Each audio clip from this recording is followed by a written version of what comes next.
To have gained some sort of relationship and bond with the Marines that are here in my battalion with me. A lot of us face the same challenges. That alone makes you feel not alone.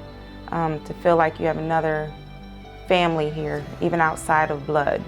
And in fact, I'm closer to these other athletes than I am some of my own family, and I come from a large family. It's incredible. I feel like it's therapeutic not only for myself, but for them as well. I think the hardest part of what us patients go through here is mentally accepting what's happened to us, no matter what circumstances we're here for. So being able to be around other Marines who are going through the same thing helps get you through it.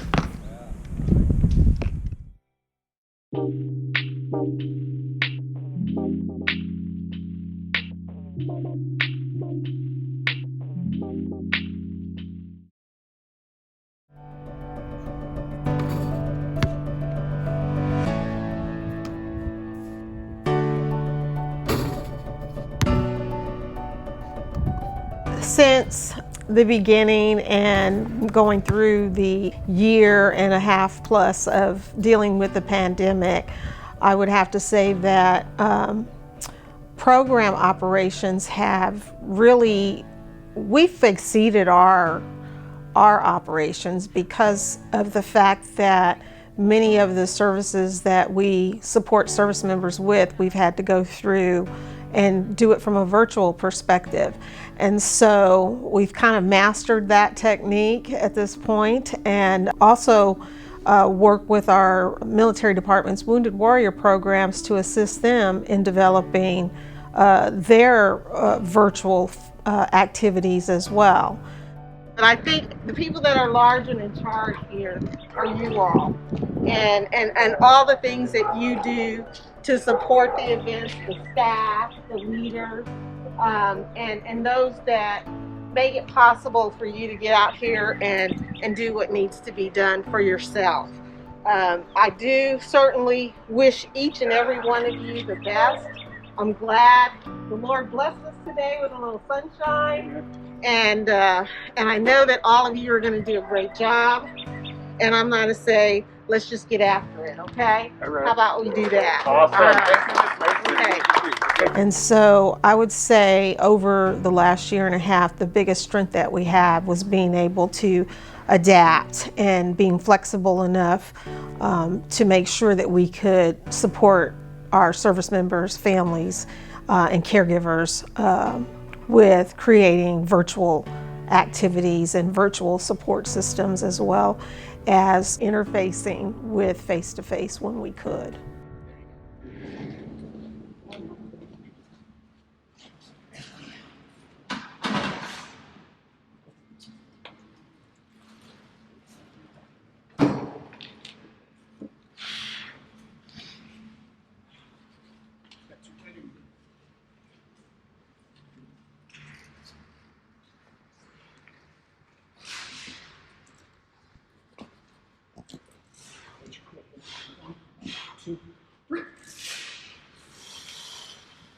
Start. Press. Right. So the battalion's main mission is to help the wounded, ill, or injured either transition back to the Fleet Marine Force or into civilian life. And how adaptive sports can help with that is help them with those skills that sports tend to bring about. Being, like I said, the teamwork, the camaraderie, the ability to communicate and work with others. Some people may take those skills for granted, but they're invaluable, not just in military life, but civilian as well. The best part of the Marine Corps trials for me has been seeing the faces of these RSM athletes, seeing the sense of accomplishment that it tends to bring them, and the pride, because they get too wrapped up in their current situation, and makes them feel a little bit more like a Marine than just someone recovering. More about reminding them who they really are. Some people get lost. They lose their sense of purpose or whatever, in their self. And this is one way we could potentially bring that back to them, give it back to them. Their pride, their dignity, their sense of self-worth. This gold medal being presented to Gunner Sergeant John Williams.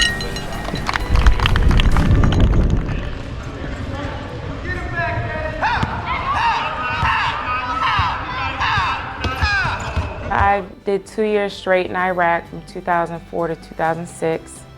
Did another deployment to Afghanistan 2009 and 10. Between the two, I've had multiple traumatic brain injuries, shrapnel in my leg, cracked femur. I was thrown rotor wash on an operation. Those are probably the only, well, spinal injuries as well, and IED blast. Those are the only ones I feel comfortable talking about. For me to make the Warrior team, it would actually be very humbling. I personally feel that this program saved my life. It boosted my spirit. I was wounded in combat and had a lot of trials and tribulations this year. So to have that type of impact on me and to get me on the path to recovery as best as I can. Through adaptive sports, I feel like a normal athlete and person again, despite what I have going on in the background.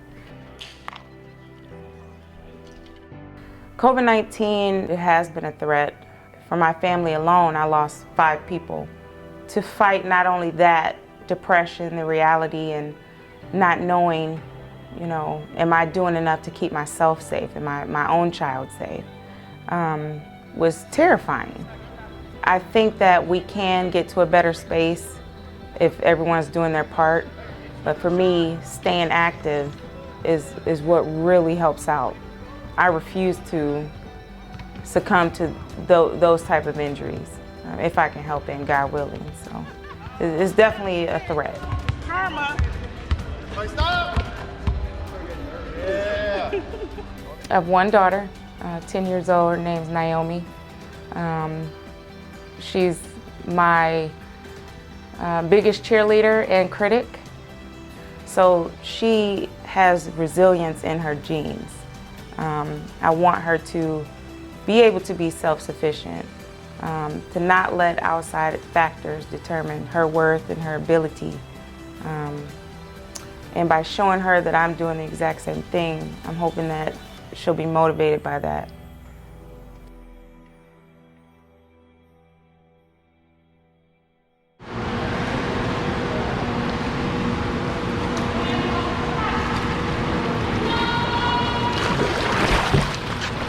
February of 2020, I was diagnosed with stage 4 Hodgkin's lymphoma. I had found out after completing cold weather medicine and cold weather training with my unit out in Bridgeport, California. Leading up to my diagnosis, didn't really know what was going on. I was just in a lot of pain in my back, feeling really tired, sick, and got a chest x-ray done out there. Saw some weird stuff going on. Got sent to the ER in Carson City, Nevada, and that's when they found it. The tumor in my chest had started growing into my spine. And so my first round of chemo inflamed the tumor and ended up paralyzing me from the chest down. And so the next few months after that were spent recovering, learning how to walk again, getting out of a wheelchair. It's been a profound, life-changing experience for me. It taught me a lot about myself and a lot of other people. It taught me to be humble and really understand that everyone's going through their own troubles in life. I think what got me through it was the time I spent with the Marine Corps Infantry. My platoon really taught me that I can go through anything. So the lessons I learned there, I think, saved my life.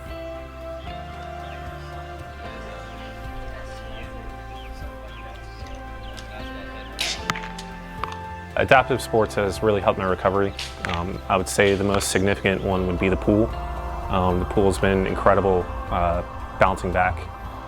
And being able to get back to physical shape I was in before cancer has helped me out tremendously as far as my mental health goes. I never thought I'd be here. You know, when I was first diagnosed, I didn't even know if I was going to make it, you know. It's a pretty late stage.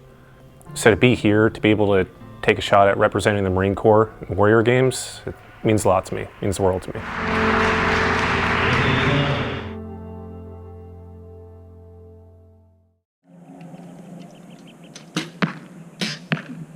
My injury was in 2007. I think that was my second deployment when we got IDF. And jumping out of 7-ton with the gear on, I landed the wrong way. And from that point on, just pushing and fighting as we do as Marines just made my back worse, nerve damage, as well as my shoulders. So I'm here at Wounded Warriors because of that over time. I'm blessed to make it 20 years. But like I said, it's been rough. Well, the COVID hit my family, I would say pretty hard because we lost my grandma and my aunt and, you know, several friends throughout the whole COVID. So that as an impact in your life, it makes you, you know, kind of fear of what the future might be like.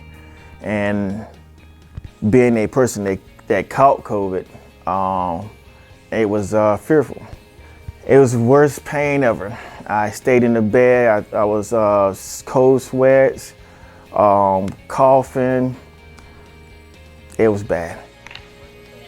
When I'm focused down range doing archery or whatever activity, it gives me that focus that I ain't gonna say that I matter, but it's put me back in a fight or event activity that allows me to compete and, you know, challenge myself. So it becomes focused and it becomes competitive. And with my injury and everything, you kind of like don't bother you because you still try to push. As Marines, we just push. So with the injury and going down range, it just feels like I'm back in the fleet and I'm competing. I'm a Marine. If it weren't for adaptive sports, I would probably still struggling mentally and physically, because with the sports, like I said, it helps build your morale, a sense of purpose. And then physically, while you're doing it, you challenge yourself, you're pushing yourself to become better. Give you an example for archery. First time holding a bow, I couldn't hold a bow that long with bad shoulders. So it made me go in the gym, do some dumbbells, you know, bands to kind of build up my arm where I can hold the bow up. So mentally, it challenged me to push, and physically, you know, like I said, working out and meeting those goals.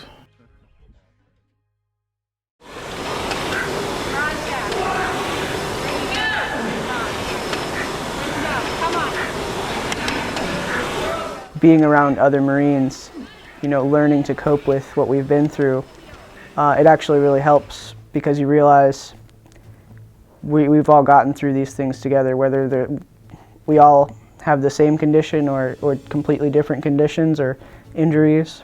We're all overcoming them in our own ways, but with the support of everyone else around us. I was diagnosed with Cushing's disease. Cushing's disease, in my case, was caused by a tumor growing in my pituitary gland, which is at the base of the brain. It's exceedingly rare for young men. That's why nobody would believe that I had it. But that was the case. I did have it. And in August of 2019, they operated. The surgery was a success. My recovery was what they would consider miraculous. They told me that after the surgery I wouldn't want to eat, I wouldn't be able to walk, it would be a long period of time before I was able to do even regular day-to-day things. The day after the surgery, I was up, I was eating, I was walking. I was just trying to get out of that hospital, but those were the first small victories.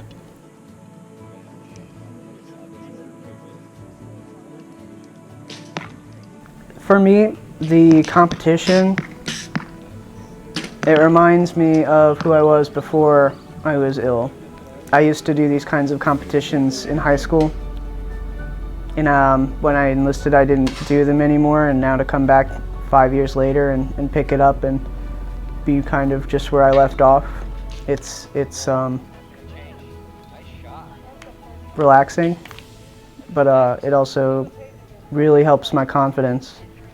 To say, hey, you're still that person you used to be. In the moment, all you're thinking about is doing the best you can. And I think that's something that Marines excel at, is learning to find the common ground with each other, regardless of how bad everything seems, whether it's, you know, in combat or dealing with illnesses or injuries. we can find the small things that bring us joy, the small victories, and the small victories add up.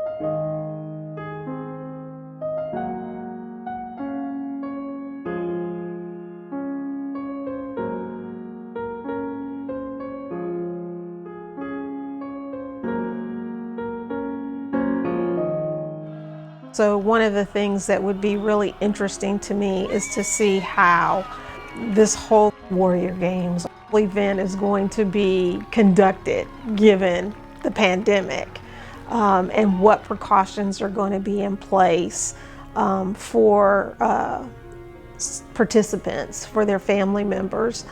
The other is to see the camaraderie. I think that will be very evident because of the fact that we've been forced to be and function differently over the past year and a half. So being able to come out and see the camaraderie, and it's almost like being away from your family for years and all of a sudden now I get to see them.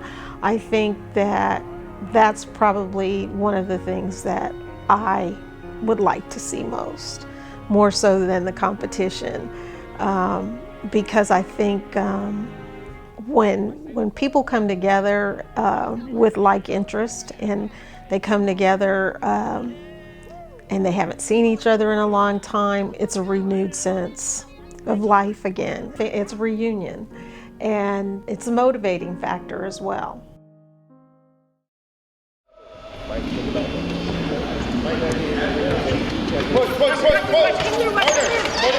Quarter turn, yes,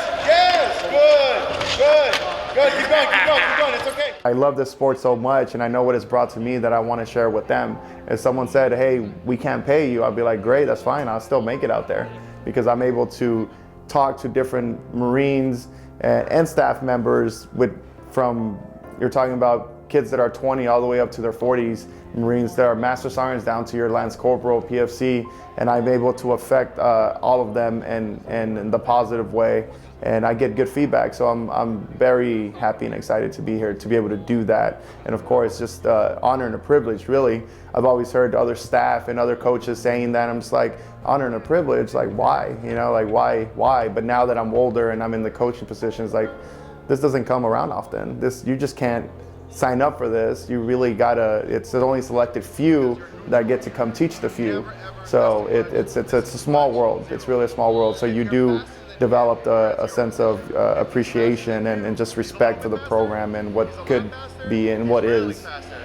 Because your first move is going to be that way.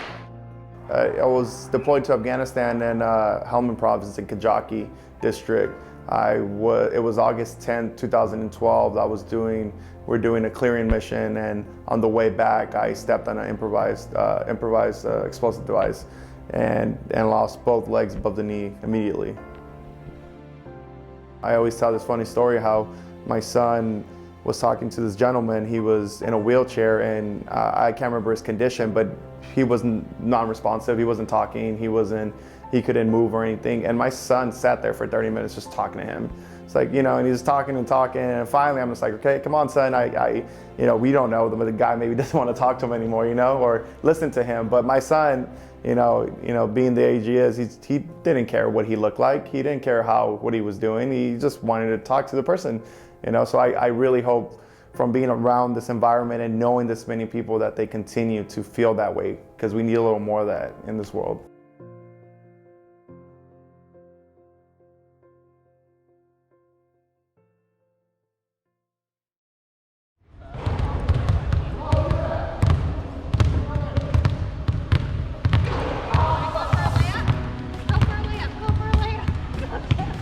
For my family, it's good for my kids to see it, because they know that if something ever does happen to them, that doesn't mean it's the end of something. They could still go through the rehab process and find an adaptive sport or something that they can still have a purpose in and compete in and play, have fun and enjoy their life.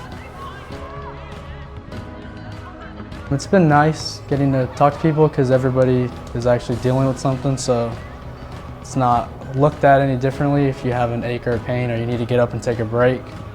So everybody here is understanding and they know what you're going through, so it's kind of easy to relate to people and talk to people.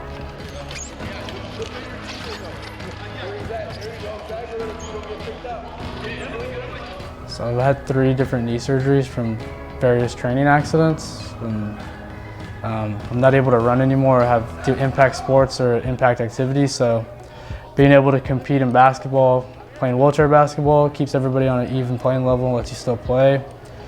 Playing the seated volleyball keeps the impact and jumping out of it, so you're still able to compete and have fun and have a good time with everybody without having to worry too much about how long you're going to last or when your injury is going to get re-injured again. To see my dad play these sports, I think it's good for him, like, to be able to play sports again from his injuries, and it's like fun for me to watch too. What do you think, seeing about all of the other athletes out here? Does it sort of give you an appreciation for what other Marines have sacrificed? Like seeing other Marines with no legs or like a missing hand or arm, it shows me like maybe they lost it in battle or something. So like I'm appreciative for them sacrificing that for our country. Are you excited your dad's going to go to the Warrior Games? Yes. How do you think he's going to do? How many medals is he going to win? I'm going to guess like 4 or 3. I don't know.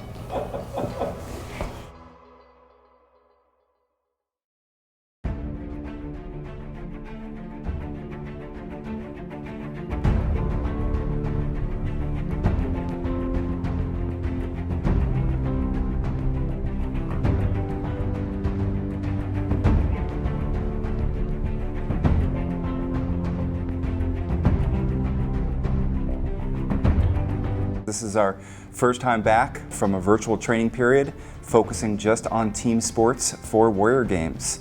So we are here at MacDill Air Force Base, our primary training hub. We have the athletes in sitting volleyball, wheelchair basketball, and wheelchair rugby. And boy, they're just getting at it, working with the coaches, working on skills.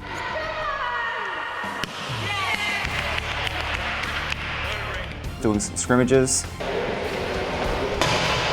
It's just been amazing to watch, and the athletes are, they're beside themselves. They're just right back in the groove. Success and victory, our philosophy as a club is being unified as a team. What we do to get together and support one another and to be there and represent. And our message is, go and do your best. A personal best out there, a great game that you lay down, regardless of the outcome, is a good day.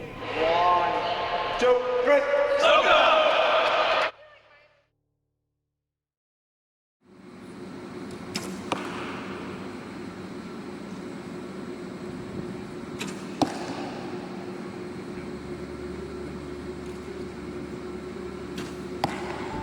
'My expectations, one is to really reconnect with the people that we'll be competing with. Just in general, get that camaraderie and then get a face-to-face with the coaches in order to, correct any things that have gone awry doing the virtual, training.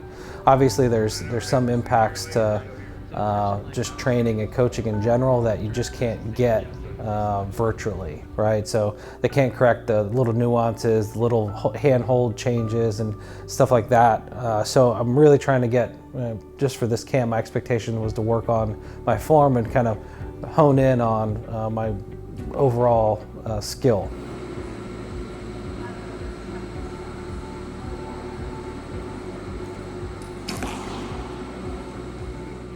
In 2016, I was in Afghanistan. I was in a firefight. I was ejected from Humvee. At that point, I suffered a broken back and a TBI. They provided a lot of different options as far as surgeries go, from fusing my neck to going in and doing the laser spine, and then searing off some of the discs. Then they also provided options to bore out some space for nerves and to cut some of the tissue away to provide avenues so that there wouldn't be as much pain, as well as they provided an option to open my back up and take a piece of my spine that is no longer attached out. None of those options were at the time viable because of my age. So I decided to turn down all surgery and try to continue physical therapy and wait until I absolutely have no other option but to get surgery. I'm thankful my daughter is the age she is, simply because she won't remember my recovery process because it was very difficult. She was obviously born after. I am thankful for the fact that I will be able to use this as a lesson for her later on. The idea of being able to show her that no matter what life brings you, you can make it better. You can make your life better. You can make things whatever you want them to be and persevere regardless of your circumstance. So representing the SOCOM at the Warrior Games is like representing my family. I put my best foot forward. I do what I can to show the other competitors that we're here to win and excel in what we do.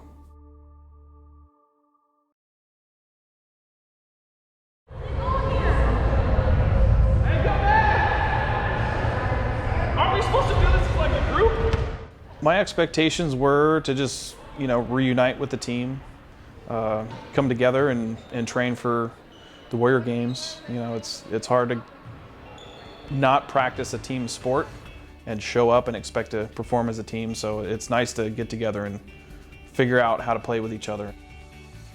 I was injured almost 3 years ago, and at the time, I had no idea what my life was going to look like. And if someone had told me, you're going to be competing in this national event with, other services and on a team, in the spotlight and stuff, I would have been like, you're absolutely crazy. There's no way. Some friends are coming and stuff like that. So it's going to be a lot of fun. Oh, that hurt. As someone who was reluctant to try adaptive sports, I would recommend to do it. I was very apprehensive because I was like, it's not going to be the same as before, and almost like a participation trophy kind of. You just show up and do some things, get patted on the head, but I mean it's real athletics. Real athletes out here doing things, and it's opened my eyes up to other things that I could be doing. I would say adaptive sports saves lives for sure. It's a good release, and that it's good for mental health and physical health.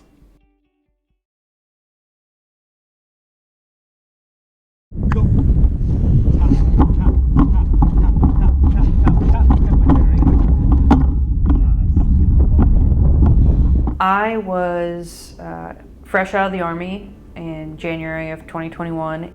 I played Division I ice hockey at Boston University. And a lot of my teammates, Canadian and US, still play professional women's hockey.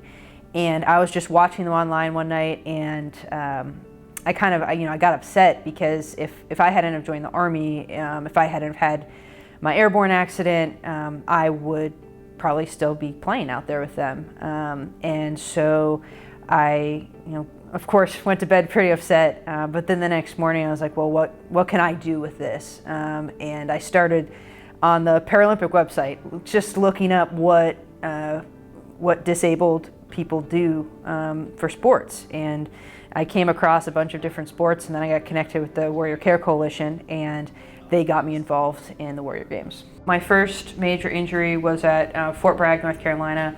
In March of 2016, I was at a pre-ranger camp, and I didn't know that I was sick at the time. But we were running 5-mile run just like I'd run a million times before, and I heat catted, and I was 106.7 degrees. And I died, and they had to bring me back to life.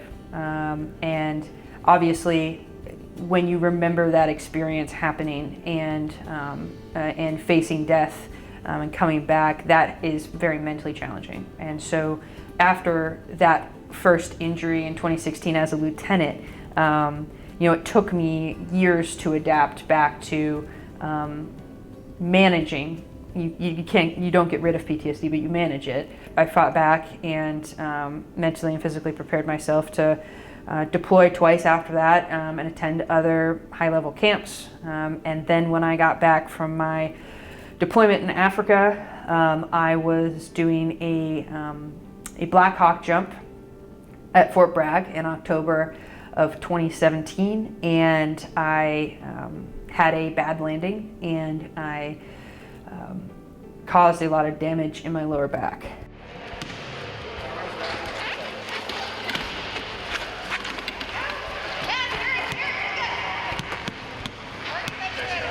Adaptive sports undeniably change and save lives.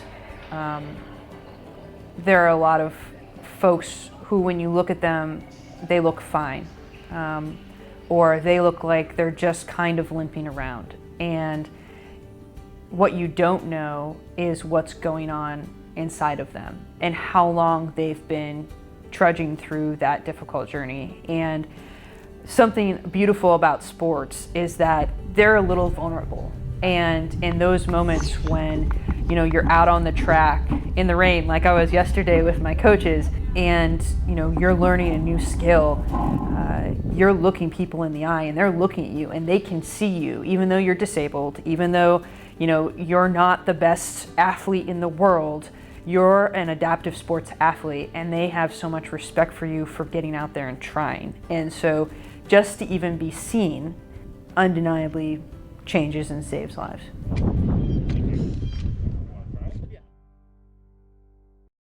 Thank you.